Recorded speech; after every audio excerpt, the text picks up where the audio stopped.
जय जोहार साथियों, आप सबको जानना जरूरी है कि 2 दिन पहले ही राजस्थान के अंदर हमारी जो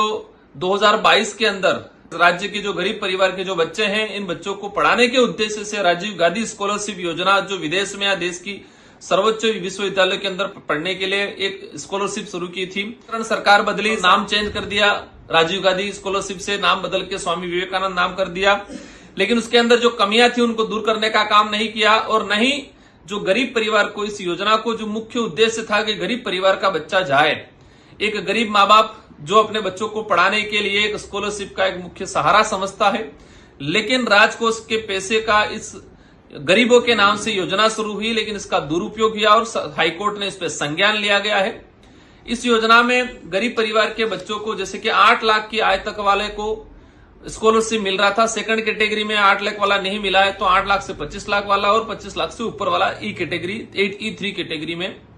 लेकिन इसके अंदर हमने पहले जब मैं विधायक था उस समय डिमांड की थी। इसके अंदर कमियां ये है कि इसमें सबसे बड़ा कि रिजर्वेशन पॉलिसी लागू नहीं की गई है। केंद्र सरकार की एक योजना चलती है राष्ट्रीय विदेश छात्रवृत्ति योजना, उसके अंदर इसमें भी हालांकि कुछ कमियां हैं, लेकिन उसमें रिजर्वेशन पॉलिसी कुछ कैटेगरी वाइज सीटों को रिजर्व रखा गया है। मैं आपके माध्यम से कहना चाहूंगा सरकार को कि ये जो आपने नाम चेंज किया, राजीव गांधी स्कॉलरशिप से स्वामी विवेकानंद स्कॉलरशिप कर दिया, लेकिन इसमें गरीब परिवार के लिए ST/SC कैटेगरी ओबीसी के लिए क्या प्रावधान किए गया। मैं दावे के साथ कहता हूं, मैंने पिछले 2-3 सालों से देखा, 2022 में ये योजना शुरू हुई, इसके बाद हमने देखा कि हमारे शेड्यूल एरिया के बच्चों को प्रायोरिटी मिलती ही नहीं है, क्योंकि कोई कैटेगरी वाइज नहीं किया गया है। एक आय के स्रोत के आधार पे आय को किस तरह से लोग छुपाते हैं इस देश की आम जनता जानती है, और इसमें विशेषकर बड़े बड़े घरानों वालों को, जो करोड़पति लोग हैं, इनको विशेषकर फायदा हुआ है। तो मेरा सरकार से अनुरोध है कि हमारे देश के आदिवासी बाहुल्य क्षेत्र का जो बच्चा है वो भी चाहता है कि मैं विदेश में अध्ययन करूं, तो पिछले 2022 से लगा कि इस 2025 तक इन पिछले 2-3 सालों के अंदर हमारे शेड्यूल एरिया अनुसूचित क्षेत्र के बच्चा, एक भी बच्चे को मेरी जानकारी में जहां तक है, लगभग 1-2 इक्का दुक्का होंगे तो अलग बात है, क्योंकि हर साल अभी पहले 200 था, अभी 500 बच्चों को इस योजना से लाभान्वित किया जा रहा है।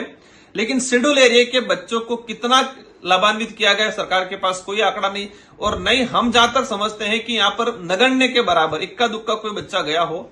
तो मेरा सरकार से सीधा सा अनुरोध है कि आपने जो नाम चेंज किया है तो आपकी नीतियां भी कुछ चेंज करी जाए, आपकी सोचों में परिवर्तन लाया जाए। और मेरा विशेषकर आपसे अनुरोध पुनः यही है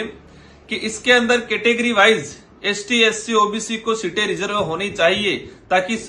हमारा गरीब बच्चा जा सके, और साथ ही शेड्यूल एरिया के लिए भी रिजर्वेशन पॉलिसी इसके अंदर लागू की जानी चाहिए कि 500 में से हमारे बच्चे कम से कम 50 बच्चे आदिवासी बाहुल्य क्षेत्र से भी जाने चाहिए। जिस तरह से केंद्र के अंदर राष्ट्रीय विदेश छात्रवृत्ति योजना में जो प्रावधान किया गया है, ये बात अलग है कि 2013 के अंदर 2013 से ST के लिए 20 सीटें रिजर्व थी राष्ट्रीय विदेश छात्रवृत्ति योजना के अंतर्गत भी, और उस समय पूरे देश से 1,90,000 बच्चे जाते थे। आज 2025 के अंदर हमारे देश से 13 से 14 लाख के आसपास, करीब 14 लाख बच्चे विदेश में अध्ययन करने के लिए जा रहे हैं, लेकिन उस स्कीम में भी ST के बच्चे 20 ही जा रहे हैं, मतलब 20 सीटें ही रिजर्व की गई है। तो किस तरह से सरकार न्याय करती है, आपके आंकड़े आपके सामने हैं। भजन लाल जी की सरकार से मेरा अनुरोध है, स्वामी विवेकानंद स्कॉलरशिप के अंदर 500 बच्चे राजस्थान से जाने का प्रावधान है। ये गरीबों के बच्चे विदेश में पढ़े इस उद्देश्य से लाई गई है। इसके अंदर कैटेगरी की जाए, ST/SC OBC मतलब रिजर्व कैटेगरी के बच्चों को कैटेगरी वाइज उनको कोटा दिया जाए, ताकि उस गरीब परिवार का बच्चा जाए। पिछले समय से देखते आए अनुसूचित क्षेत्र का किसी बच्चे को प्रवेश इस योजना का लाभ नहीं मिल पाया है। तो मेरा पुनः अनुरोध है, और हाईकोर्ट ने भी जो स्टे लगाया है उसको, हालांकि मैं ये नहीं कहूंगा कि वो पूर्ण रूप से सही है, लेकिन ये बात भी अच्छी है कि जो पैसे वाले लोग इस राजकोष का दुरुपयोग तो नहीं कर रहे, ये भी संज्ञान लिया है, उसका हम स्वागत करते हैं। उसकी जांच होनी चाहिए कि पिछले 3 सालों में किन परिवारों के बच्चे गए, किस IAS RS अधिकारियों के बच्चे गए, इन बच्चों की भी जांच होना जरूरी है। धन्यवाद, आभार, जौहर।